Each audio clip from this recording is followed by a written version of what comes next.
Alors, bonjour tout le monde, mon nom est Bruno Pauluban, je suis professeur adjoint au département de psychopédagogie et d'andragogie de l'Université de Montréal depuis maintenant 5 ans. Auparavant, j'étais conseiller pédagogique au collégial dans différents collèges. Je m'intéresse surtout à la pédagogie collégiale, à la pédagogie de l'enseignement postsecondaire, en réalité plus spécifiquement à l'utilisation des technologies et des fonctions de collaboration qu'elles soutiennent dans le contexte de l'apprentissage au niveau postsecondaire ou encore de l'enseignement. Alors, la présentation que je vais faire au colloque TIC Éducation les 3 et 4 mai 2012 va porter sur un grand sondage qu'on a réalisé auprès de 30 500 étudiants de niveau collégial sur l'utilisation qu'ils font des TIC. Alors, c'est un projet de recherche réalisé en collaboration avec le professeur Thierry Carcenti et le professeur Jacques Renaud des HEC Montréal.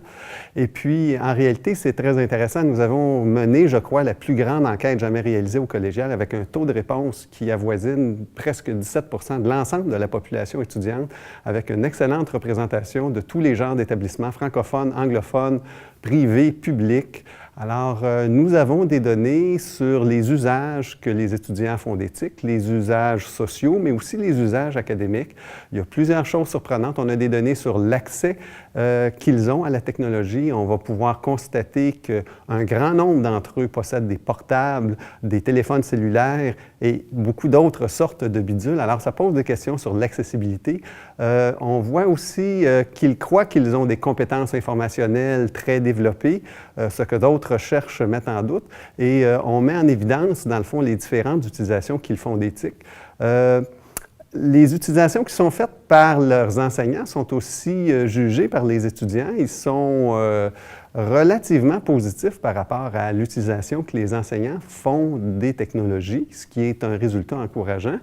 Ce envers quoi ils sont le plus positifs, c'est le fait qu'ils croient que les TIC ont vraiment une influence positive sur leur apprentissage, presque unanimement, une grande partie d'entre eux, parce que ça les aide dans leurs travaux de recherche, ça les aide dans leurs travaux scolaires.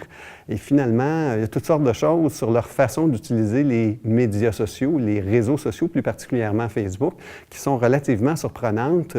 On voit beaucoup de cas où, par exemple, il existe un groupe Facebook pour le cours, un groupe que les étudiants utilisent pour communiquer avec leurs pairs, mais un groupe dans lequel le professeur n'est pas membre et dont il ne soupçonne même pas l'existence. Alors, j'aurai l'occasion, lors du 3 et 4 mai, de vous présenter plus amplement la méthodologie, les résultats, de discuter des implications pour les collèges et pour les étudiants, ainsi que pour l'enseignement.